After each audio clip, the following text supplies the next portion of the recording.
Okay, good morning. I really wanted to make this video sideways. So, I don't know if you're going to be able to read what it actually says here. If you're reading on the phone, you can open it up. But for some reason, the website that I'm reading here wouldn't allow me to have the horizontal position. I really intended this morning to make a totally different video, but then I was looking through my open tabs on my browser, and I came across this, which I had read, and since this really hits home, and I'm kind of planning to write a rebuttal to this, and in a sense I'm making this video to think out what I want to write as a rebuttal to this article. Now, it should be clear, I don't mean any disrespect to Rabbi Fisher. There's a picture of him there. I don't know him. It says he's a rabbi and an attorney. I just respectfully disagree with what he has to say here. To a certain extent, although to a certain extent I perhaps agree with him just for the sake of honesty, but it's an artificial construct that that I disagree with,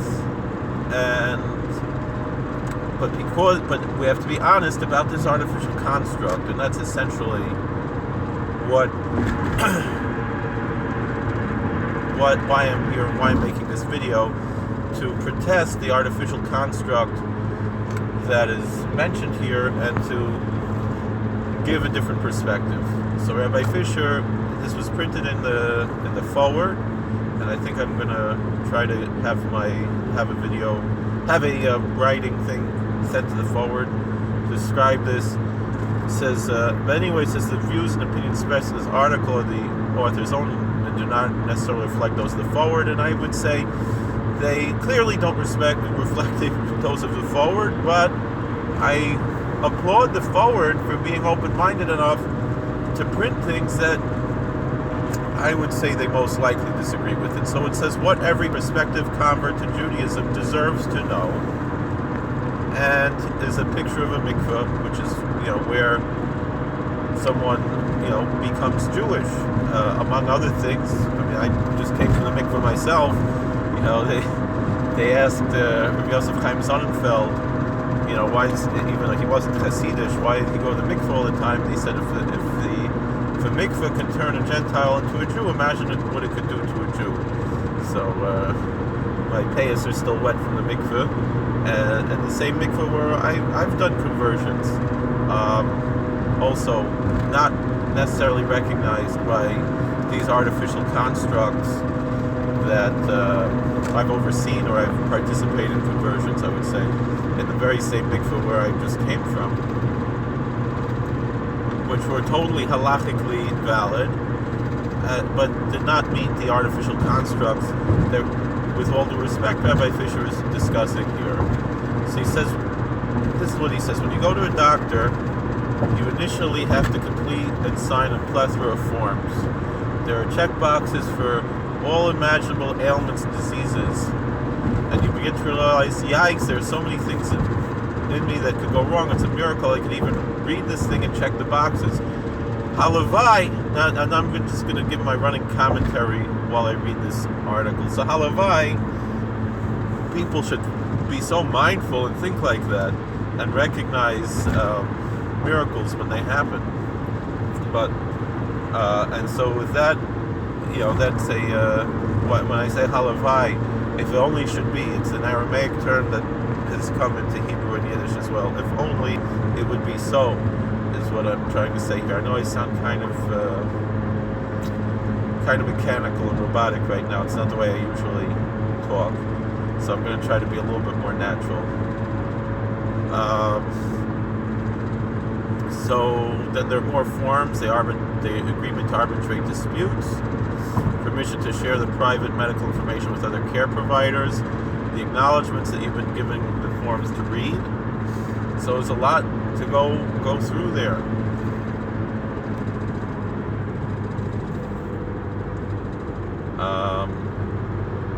Later, if you need to go in for a medical procedure, he says here, and again I'm just going to give my running commentary here,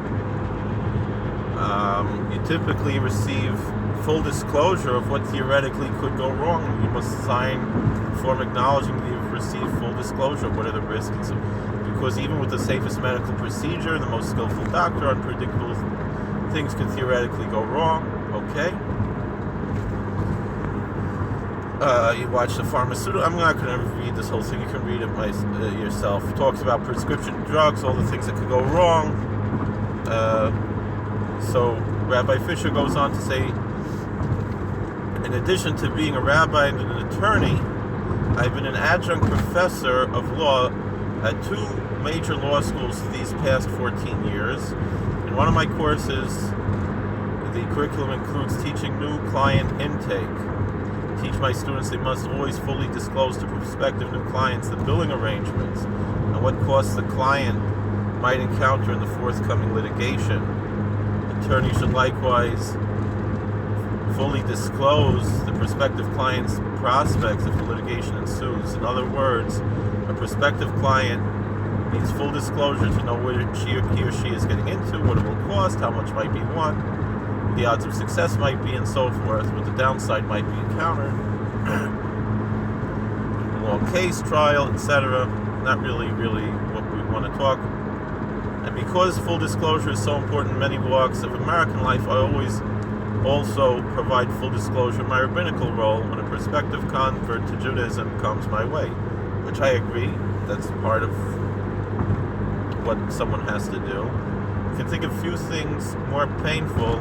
When I met someone who thought years earlier that she had converted to Judaism in accordance with proper standards, only to learn that no rabbi, not in Israel, not in America, will conduct her children's marriages nor deem her or them Jewish. I don't know how true that is. No rabbi in America, who is, or in Israel, who is he to decide that? So this is where I'm starting to argue. Where is he coming up with this idea that no rabbi would deem her Jewish, unless there's some halachic issue here, and if she's not Jewish, so you make a ger l'chumra. The problem is with the children. Maybe one of them was married to a kohen or something, and these are issues that do come up, and there are reasons why conversions have to be done properly. But people also have to be aware of the real halachas of conversion and not the red tape that he's going to write about here. Rabbi Fisher said there's perhaps nothing more inspiring than meeting a prospective Jew by choice. I agree. It's very inspiring. Becoming a Jew is a serious undertaking, a life-changing event that will impact one's future generations for eternity.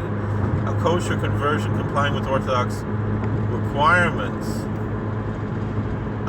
entails not only wanting to be Jewish, but more realistically undertaking to live the mitzvot of the Torah, including the written Torah commandments as well, that we find in the Bible, as well as the oral Torah mitzvot included in the Talmud, and the subsequent generations of halachic responsa penned by leading Torah authorities of the respective generations. If Rabbi Fisher is being intellectually honest, he'll be aware of what not only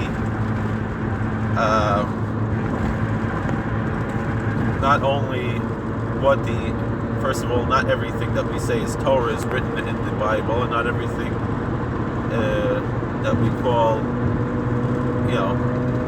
when we say Torah and mitzvahs d'oraisa, mitzvahs d'rabanan, I mean, there are mitzvahs d'oraisa like Nisuch HaMayim that are not explicitly written in the Torah, but all right, we'll put that aside for now.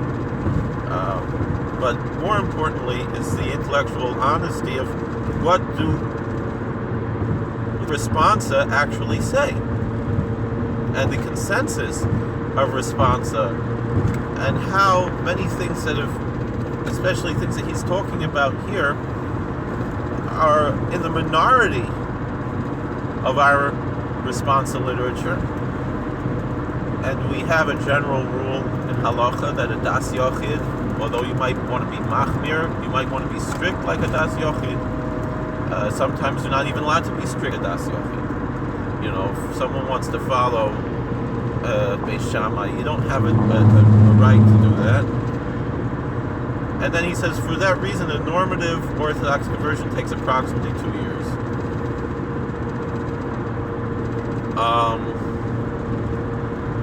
So show me, you know, any responsa older than 200 years that says it takes 2 years to convert to Judaism. Can anyone show me that? Probably not even less than 100 years, and probably not even less than 30 or 40 years, that it has to take 2 years to convert to Judaism. It might be a wise idea. I'm not saying that some conversions don't have to take 2 years. But then, you know, sometimes you'll have someone who's totally ready to convert, and because of this type of red tape nonsense, they'll say, well, you have to start the whole process again 2 years. What? Are you serious? Do you even know how halacha works? Do you even know how Judaism works?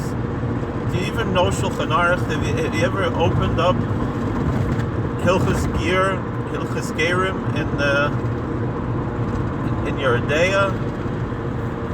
Alright, so let's go weiter. Certainly the mitzvot themselves can be taught in rudimentary form in merely a few months, but the Orthodox conversion process also entails living those mitzvot daily, day after day, week after week, month after month, year after year. It's not enough to know the rules of kosher, rather one must live them 24/7. It's not sufficient to pass a quiz on the laws of Shabbat. Rather, one must live them a full 25 hours from Friday sunset to Saturday night nightfall every week. For that reason, for example, we mainstream Orthodox rabbis, here he is putting down those who disagree with him, require a prospective convert to live within walking distance of the shul where they will be studying and worshiping, because it's forbidden to drive on Shabbat. Now, there are two issues I really want to address here. One is, well, there's many issues here, but one is like this.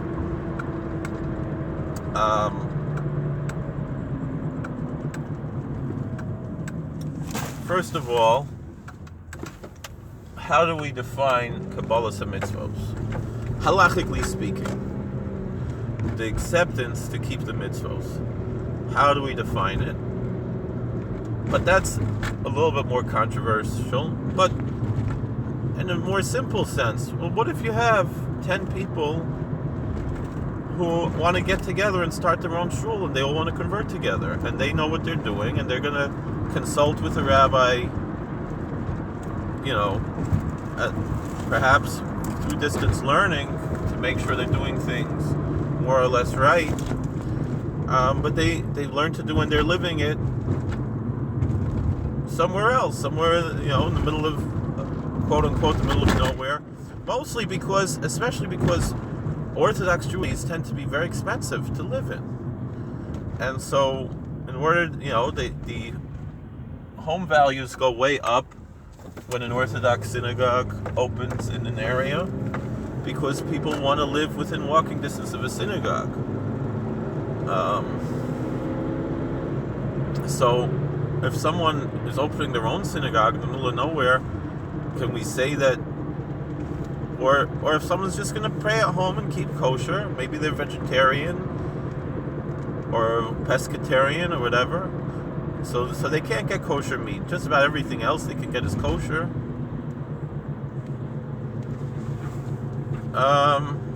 You don't really even need wine. You can make Kiddush on bread Friday night and on Chamar Medina in the morning, and you can make Havdalah on Chamar Medina. You can be fully observant of Judaism anywhere. Torah lo b'shamayim hi v'lo me'ever yamhi. The Torah is not in heaven, it's not over the sea. So it's in your mouth, in your heart to do it.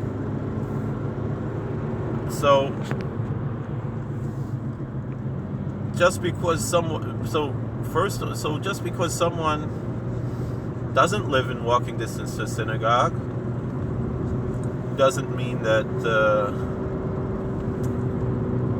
conversion is not valid, but there are many people who do live in walking distance to a fine kosher Orthodox synagogue where they plan to pray, and then these bureaucrats who call themselves rabbis go and say, well, that synagogue, that's not good enough. You have to go to this synagogue and not that synagogue. Excuse me. I mean, I'm not saying this on my own. I'm saying this based on my experience with qualified Batei Din, with qualified Dayanim, some of whom were recognized by Israel and so forth.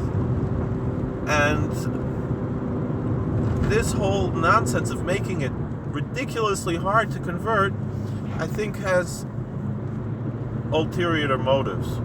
So let's read a little bit, and then we can talk a little bit about the more controversial issue as what exactly is the definition of Kabbalas and mitzvos, of accepting the mitzvos. If someone accepts that they believe the mitzvos are true and they're required to keep them, and they're going to go to heaven if they keep them, and they're going to go to hell if they break them, that's a kosher conversion. Because are we going to then go and say that if someone speaks Lashon Hara, that the conversion is no good? So too, just because they wind up breaking Shabbos or eating treif or whatever, it doesn't mean that the conversion is now invalid because they messed up. I mean, that's the halacha. That's just common sense. Now, is it wise for Batei Din to perform a conversion for someone who they know is not going to keep mitzvot? Well, that's up to the Beit Din, to the Beis Din, to figure out based on many factors. You know, I mean, the very Rabbanut, who now is so strict about conversions all of a sudden, and I have a theory where that comes from.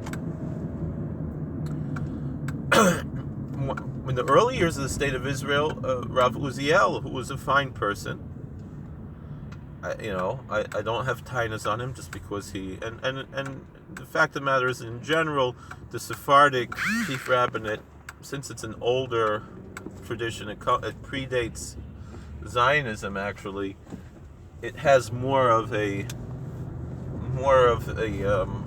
the office of Rishon LeZion has a little bit more authenticity, I would say, than the Ashkenazic chief rabbinate,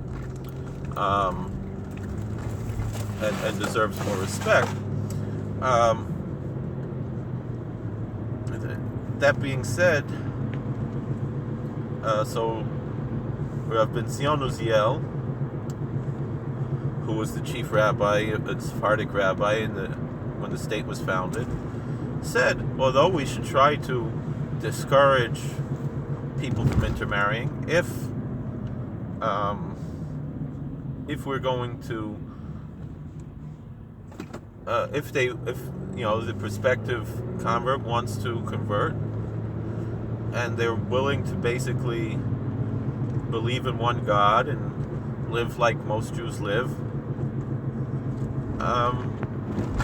and they recognize, he didn't even go so far as to say that they have to recognize that they're going to go to hell for breaking Shabbos and stuff, although essentially that's what they're accepting.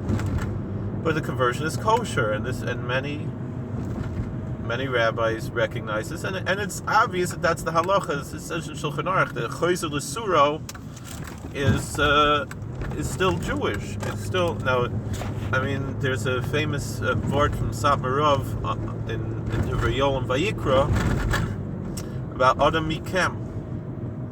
And when it says a man from you can bring a korban, and the halacha is could bring a sacrifice in the temple. The law was, when the temple stood, that a pagan is allowed to offer, a non-Jewish pagan is allowed to offer sacrifices, burnt offering sacrifices in God's temple in Jerusalem. And all right, Faggy, I'm going to pick you up from here unless they tell you to go on the bus, okay? I got plans Cold-blooded. Cold? Yep. Reptiles are cold-blooded. While you're doing your project today? No, Okay. Alright. Alright, I love you. So Satmarov says that that if you got it? Okay. That the halach is as follows: a pagan Gentile is allowed to bring sacrifices in the Jerusalem temple, sacrifices to the Jewish God. I love you, see you. A Jew who's a heretic, or a Jew who's a pagan, a Jew who worships idols, is not allowed to bring a sacrifice to the Jewish God, which is the real true God in the temple in Jerusalem. So the question is as follows: what if somebody converted to Judaism and then reverted to idolatry, went back to their old religion? Can they still... Now, if a Jew cannot bring a sacrifice if he worships idols. A Jew has to believe in only one God, the one true God, in order to bring a sacrifice to that one true God, whereas a Gentile can worship idols and still bring tribute to the one true God. He's not allowed to worship idols, but he's still allowed to bring a sacrifice as a tribute to the true God. But the Jew is not allowed to. If he worships idols, he has to repent from his idolatry before he can bring sacrifices. He's not allowed to worship idols and bring sacrifices. That being said,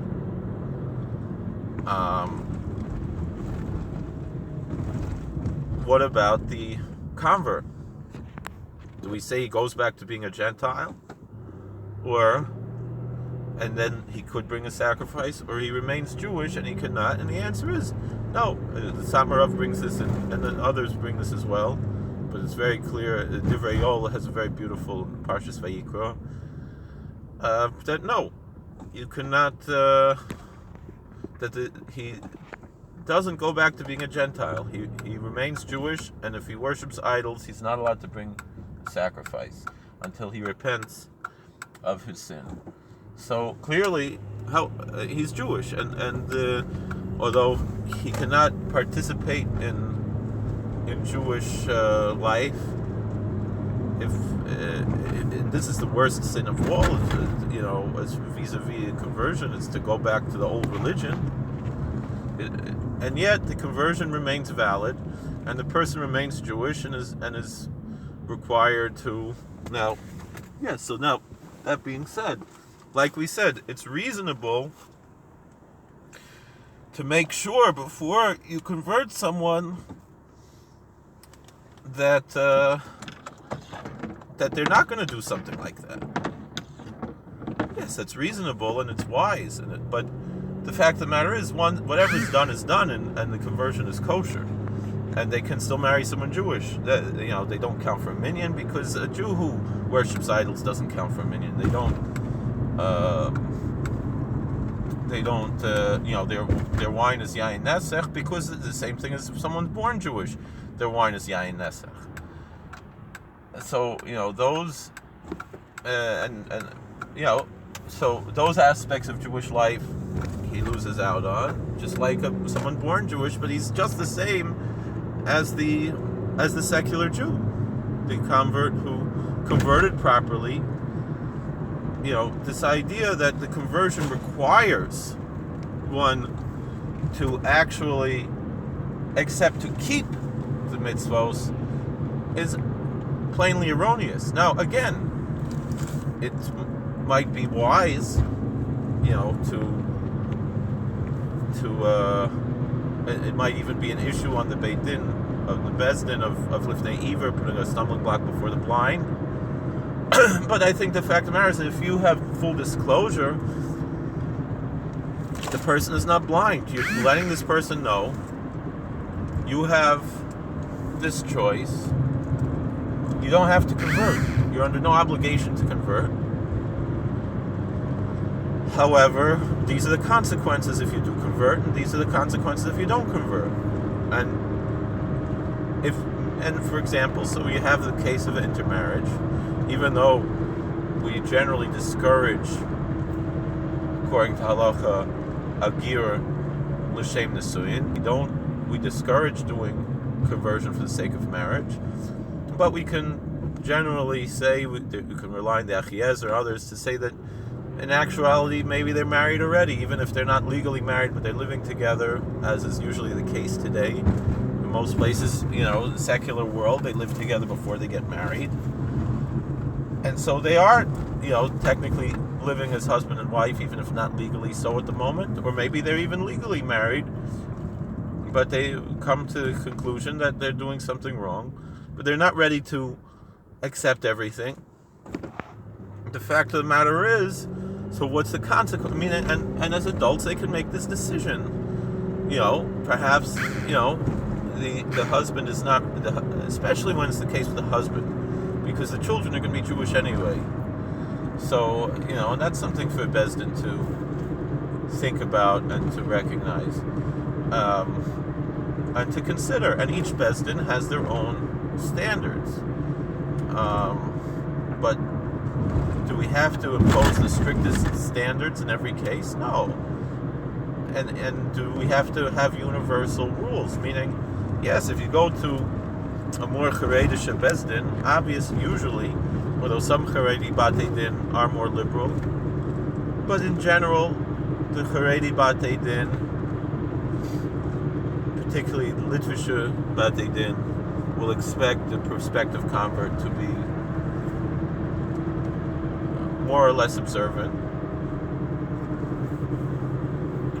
Although I can tell you things that I've heard from even very strict Haredi Batei Din that you would be surprised about. Maybe we could talk about that.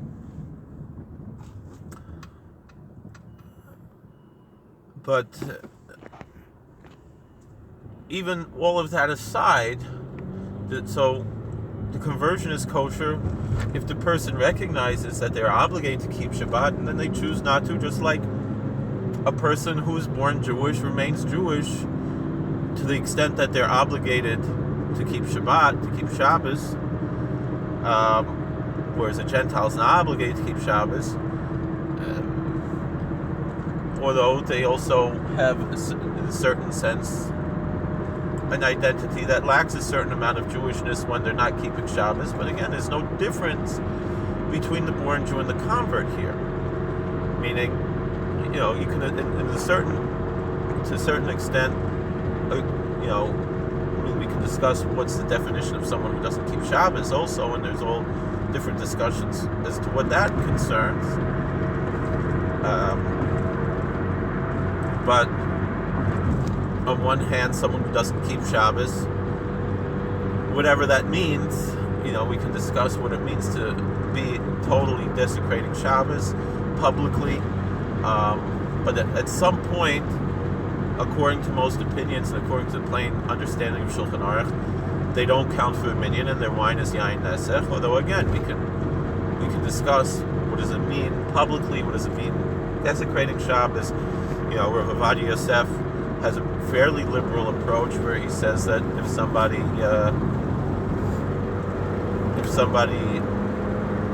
recognizes that Shabbos is holy, he says, "Blessed are you, Lord, who sanctifies the Sabbath. Baruch Mekadesh Shabbos. Baruch Atah Hashem Mekadesh Shabbos." He davens, or he hears Kiddush, he says Amen, and he knows that it's talking about that God is saying Shabbos is holy. Or he goes to shul. Even he drives to shul. According to Rav Ovadia Yosef, such a person would not be considered Mechal Shabbos before Hesia. He would not be considered someone who publicly desecrates the Sabbath, because he recognizes the holiness of the Sabbath. So it doesn't mean that he's exempt from all the sins that he's doing breaking Shabbos, but what he means is that he counts for a minyan and his wine is not yain nesef, according to Rav Ovadia Yosef. Rav Moshe Feinstein has a slightly different approach, where he says he doesn't really count for a minyan, and he doesn't really, and the wine isn't yain, and the wine is yain nesech, but you can still count him for the minyan, and do all the things that you can do in a minyan with him present, but it doesn't really count 100%, but you're able to say there's nothing that you not be able to say in the synagogue, if you have 10 men and one of them, or even 9 of them are total heretics. That's Moshe Feinstein's very major chiddush. It's rather interesting. Well, he has a good argument as well. But the plain Shulchan Aruch is that no, a Jew who is atheist or doesn't believe in God or who doesn't keep Shabbos doesn't count for minyan and it's not Yain Nesach, so he's not really a Jewish man in that sense. However, on the other hand, they are Jewish because they can marry someone Jewish, according to halacha, and so too with the convert.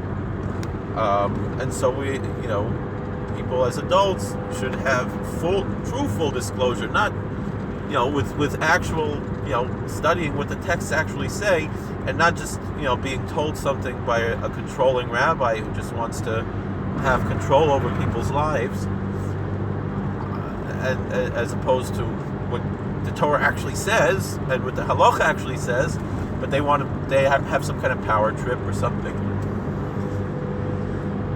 And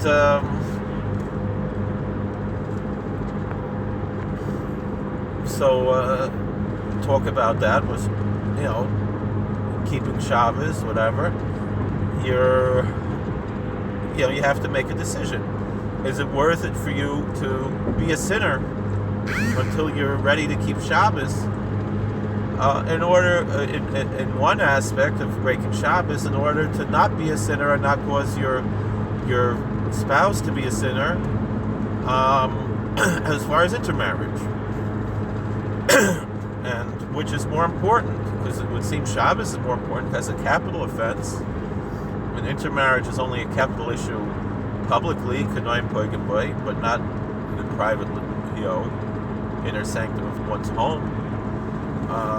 It's not a capital offense, so maybe Shabbos is more important, but maybe because of how society operates today and how many Jews don't keep Shabbos and so forth, and other aspects, maybe it's more important that the husband and wife be Jewish and they're on the same page, and especially raising the kids, and the kids should grow up not being confused about their religion. There are all kinds of things to consider that a wise Beis Din understands that everything goes on a case-by-case situation. You can't make blanket, overarching rules that are too difficult for most people to follow. Now, again, it comes to the issue, well, you're not under an obligation to convert to Judaism. So break up with your wife. Break up with your husband. Is that really fair, though? Is that realistic? And does that mean that they're just going to go to a synagogue where maybe there's heresy? Meaning, because, and the rabbis have to understand this as well. Which is more important? Heresy or keeping Shabbos or kosher? Meaning, they're going to wind up going to a Reform synagogue, which I would say, I think all Orthodox Jews would agree is heretical, because their beliefs are heretical, because they deny the resurrection of the dead, they deny that the Torah is from heaven, they deny the most basic dogmas of Judaism, although they are Jews, the ones who were born to a Jewish mother and so forth, those who in the Reformed temples who are halachically Jewish are Jewish, but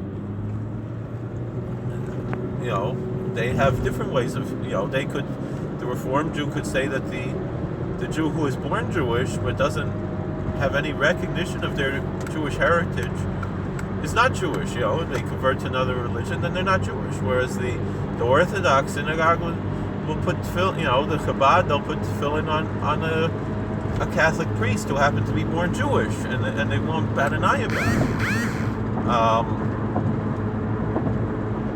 And I don't think the Reform would do that.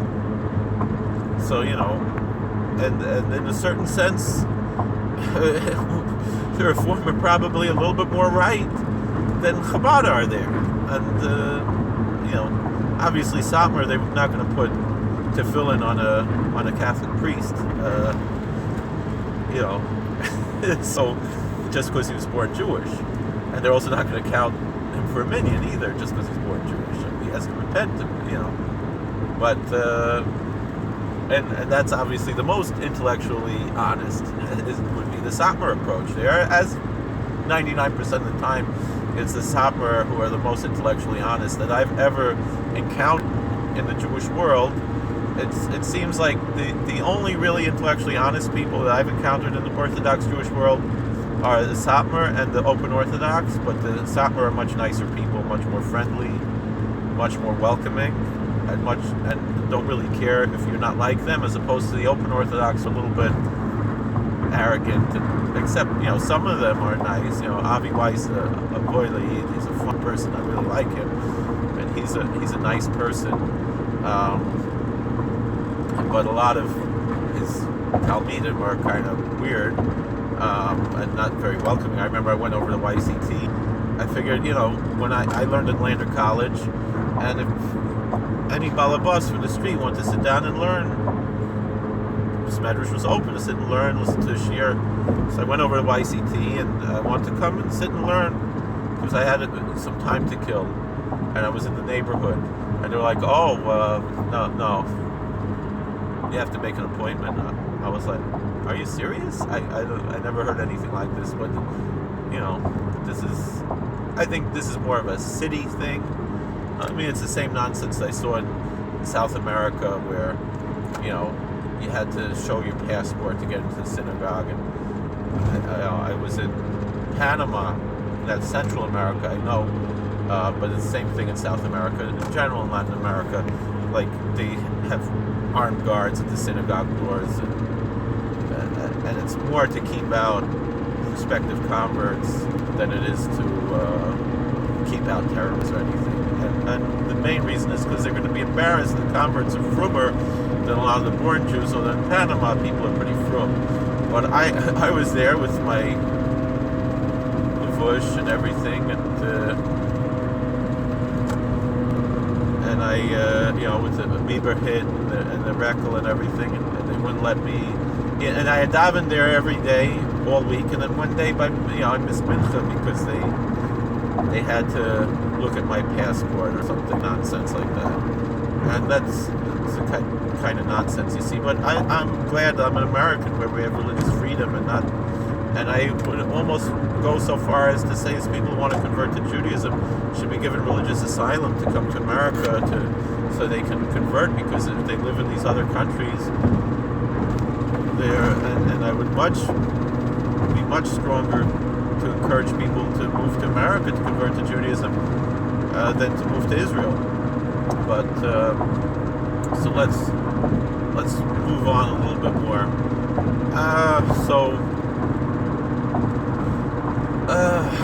Rabbi Fisher is his name. I don't remember now. He says he makes an analogy of the high school student who has perfect scores on biology, but then she doesn't study biology anymore, and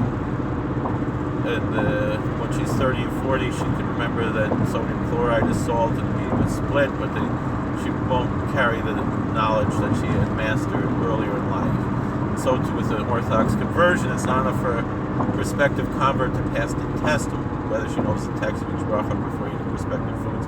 Rather, the person must actually recite the brachas every day, and every time they apply thenceforth. Again, the conversion is like I said before, the conversion is kosher whether or not a person does that. But yes, that's what they're supposed to do, and that's what a born Jew is supposed to do as well. And so, do we kick born? To the modern Orthodox, they kick out born Jews who don't say the brachas? No, and so it comes down to racism, really.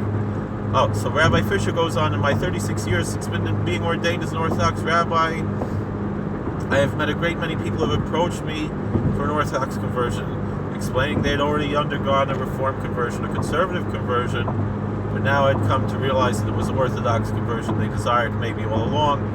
Quite often, it was that they wanted the Orthodox conversion to begin with, but the Orthodox rabbis wouldn't do it for whatever reason. And these people would have been frum and would not have gone in. I'm adding, they would have been frum if the Orthodox were more welcoming of converts, the way the Reform and Conservative are.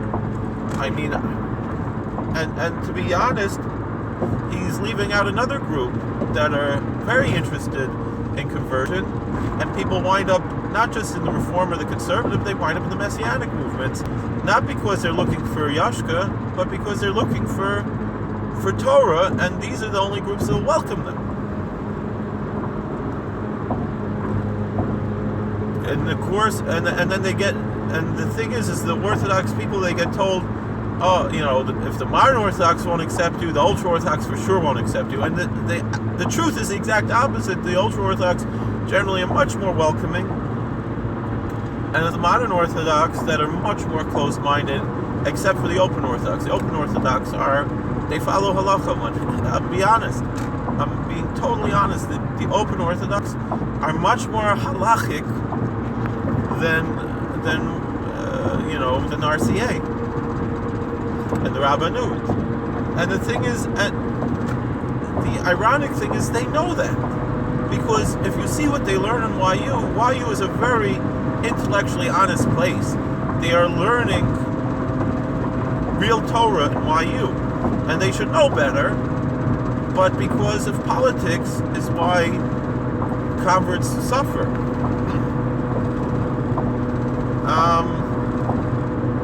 So he says, in the course of my first meeting with such a person, will often emerge that the person learned excellently from the conscientious and devoted conservative rabbi, for example, what blessings there reside in the various foods, but that knowledge had been imparted 5 or 10 years earlier, and now the person simply cannot pull together words from her mind for reciting the blessing. Over the time, she'd forgotten that stuff. By contrast, once she has converted to an Orthodox construct, she will never again lack in the facility with the brachas, because she would have internalized the practice of reciting them continually when applicable, day in, day out, 24/7 for the rest of her life. Well, she could have done that conservative also. She could have said, nothing in the conservative teachings say you don't have to say brachos. The conservative believe that you have to say brachos. So, just a lot of people don't do it. But, if you see a conscientious and devoted conservative rabbi, and I know many of them, they say brachos, they keep Shabbos, they daven 3 times a day, they put talis and tefillin, they keep taras mishpacha. All right, maybe they keep a more liberal approach to kashrus, maybe a more liberal approach to Shabbos. Mostly that they are intellectually honest, though, to what keeping Shabbos actually means, what keeping kosher actually means. And I say that as someone who keeps the stricter approaches to Shabbos kashrus. I keep Chol Yisrael. I eat glad, and I will really only eat the Saper Shechitas, and now I've got a little bit more open-minded. I'll eat, square, I'll eat Solomon's. For years I didn't eat that. I'll eat Pella because that's even stricter than Saper, I know them. But,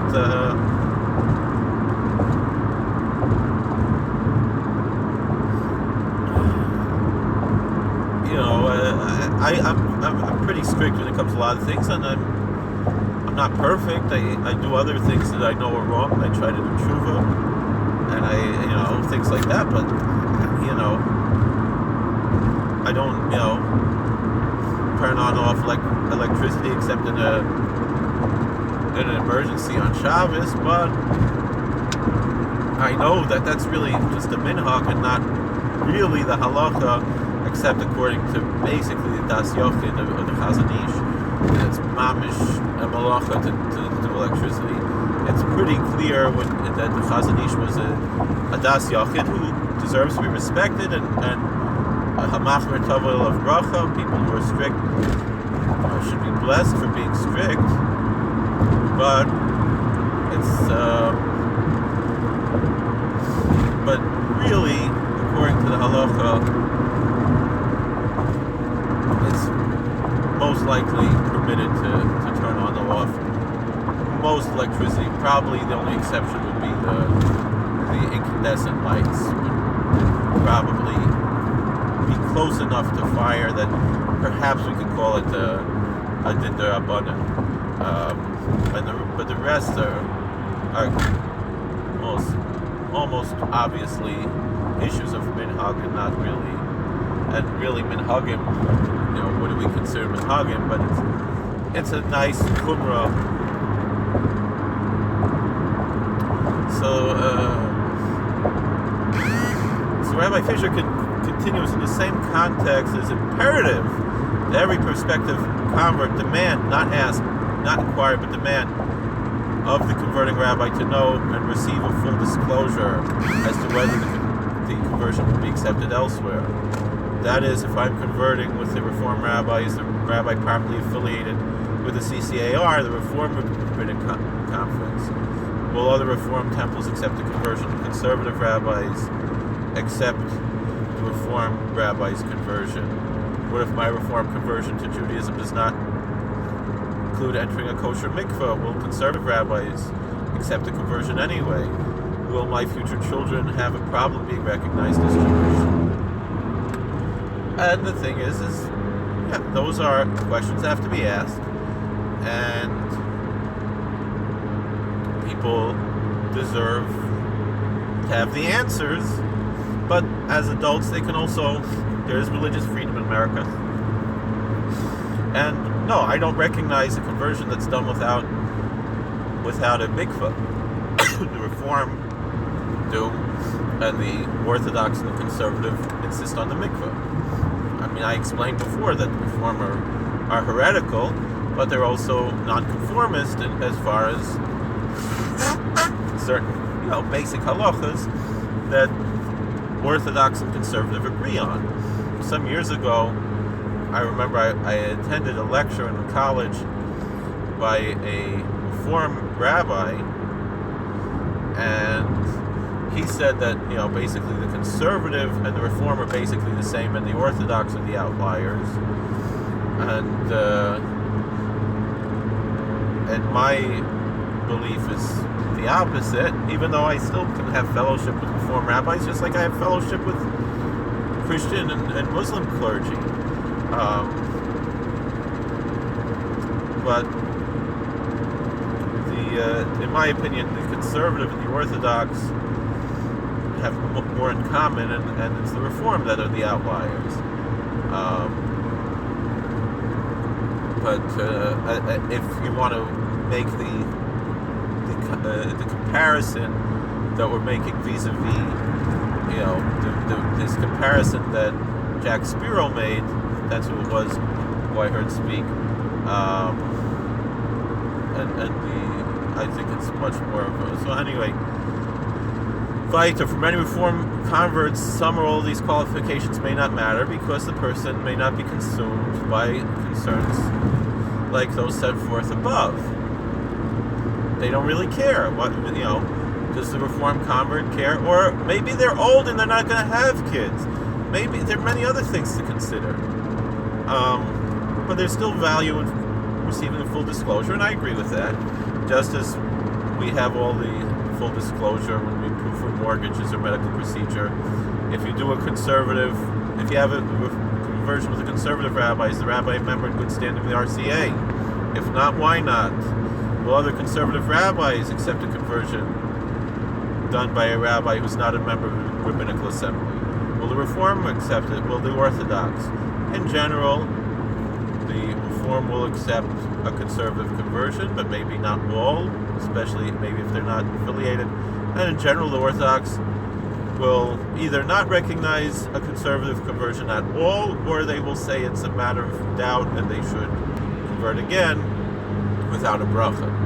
Although others say that you actually do say a bracha even after conservative conversion. That's Rav Moshe Feinstein's opinion, although Rav David Feinstein said if his father knew what a conservative conversion was, he probably would have said that you don't make a bracha. But that being said, Rav Moshe has big enough shoulders that if that's your minhag, you should say a bracha.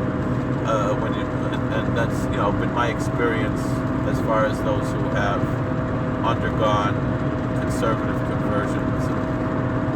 And then subsequently undergone Orthodox conversions. In general, we at least make a bracha al hatfila if it's not al tfilas gerim. And in general, we what I've seen is to always say al hatfila and not al tfilas gerim.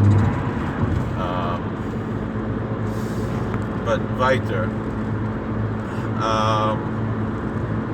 How will it affect my children, my grandchildren? How will they be treated in America and Israel, and perhaps more important beyond America, Israel question, Reform, Conservative, Orthodox question?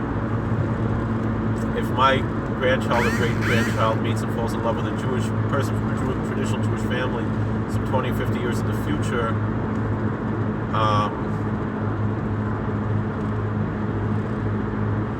will their chance for a lifetime of happiness building a faithful Jewish home be supportive or set back by the way mainstream normative Jewish families regard this conversion's acceptability?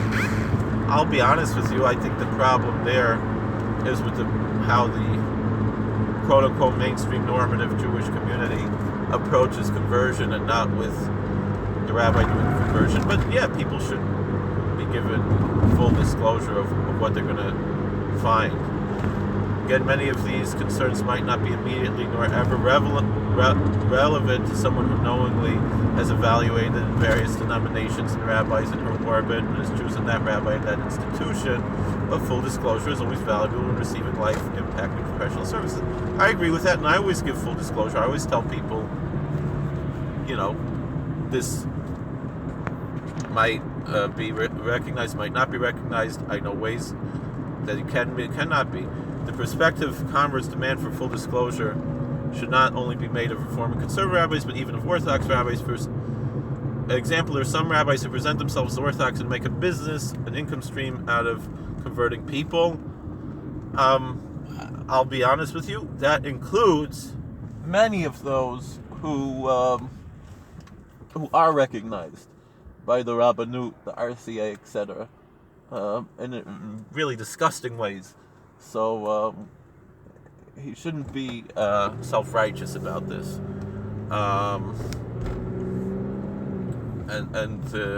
So this is a moot point, what he's saying here. I myself, I don't insist on money. If someone offers me money for a conversion, I'll take it. Otherwise, just as the halacha says, is schar batala, and even that I don't always request. It depends on the situation and how much I'm investing in this. Within the mainstream normative American Orthodox rabbinate, many among those conversions are not trusted because the professionals know who the hucksters are. They're not hucksters, they're doing things 100% according to halacha. I know who he's talking about, and the people who are quote-unquote mainstream normative are more often the problem than the solution. And this is, I'm already at work now, it's time for work, I don't have time to go further on this. I'm going to have to make another video about this, but this is the real strong points that I want to make here. Likewise, within Orthodoxy itself, there are concerns about outlier rabbis who are on the periphery, who identify outside of the mainstream normative Orthodox rabbinate, whose interpretations of Orthodoxy are not the same as those universally adopted by the mainstream. Many normative mainstream Orthodox rabbis will not recognize the authenticity of Orthodox conversions conducted by such outliers. It's mostly politics, it's mostly really about Zionism. They won't recognize a lot of anti-Zionist rabbis or non-Zionist rabbis. The Zionist establishment won't recognize. Therefore, what he calls mainstream rabbis will not subsequently conduct marriages for such people who have undergone such outlier conversions. Well, usually the rabbi who does the conversion will do the marriage as well. And typical mainstream Orthodox families will resist engaging in marriage-track social relationships with such people unless they undertake an entire new conversion process. 99% of the time, you don't need an entire new conversion process. You need just a letter from a recognized rabbi who is sensitive enough to recognize that this person is sincere and kosher, and no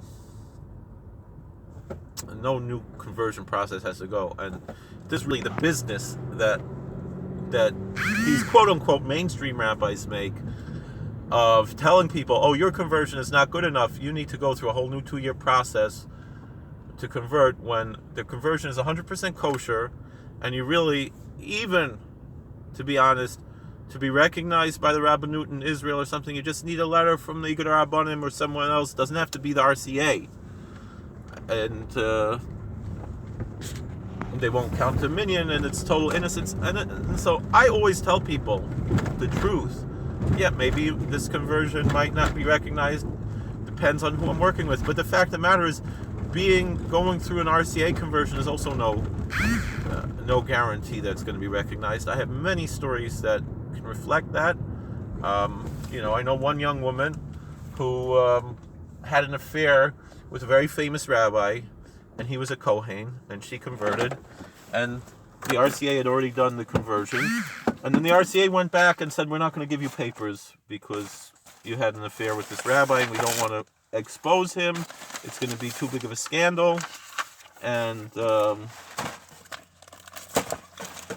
I had a thought, well, maybe I should do a Ger L'Chumrah, but I had no reason to do a Ger L'Chumrah because she converted with some of the biggest mainstream modern Orthodox rabbis that everybody recognizes, and yet they just refuse to give her paperwork, but the conversion is done already. My wife never had paperwork, and nobody ever gave us problems.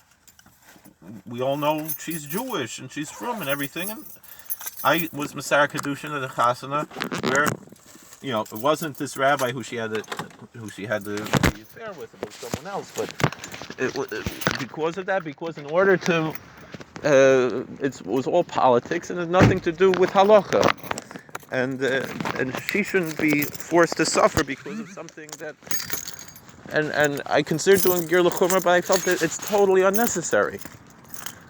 And I have many more stories like this. I don't have time to share right now. It's time for work. God bless. Please like, share, and subscribe, comment, and all the best. Take care.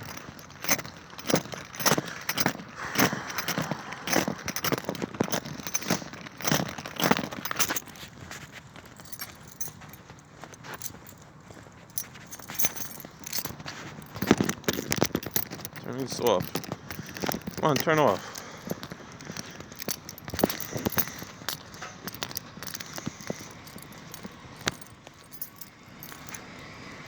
Still running?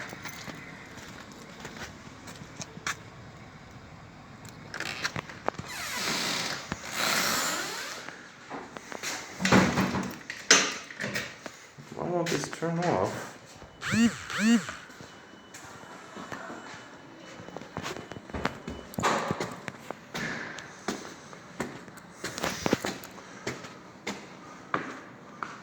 Good morning, how you doing? Thank you.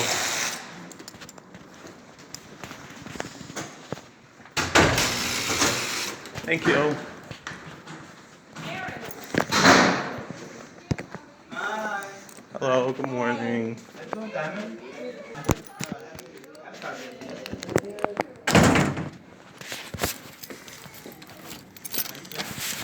Wow.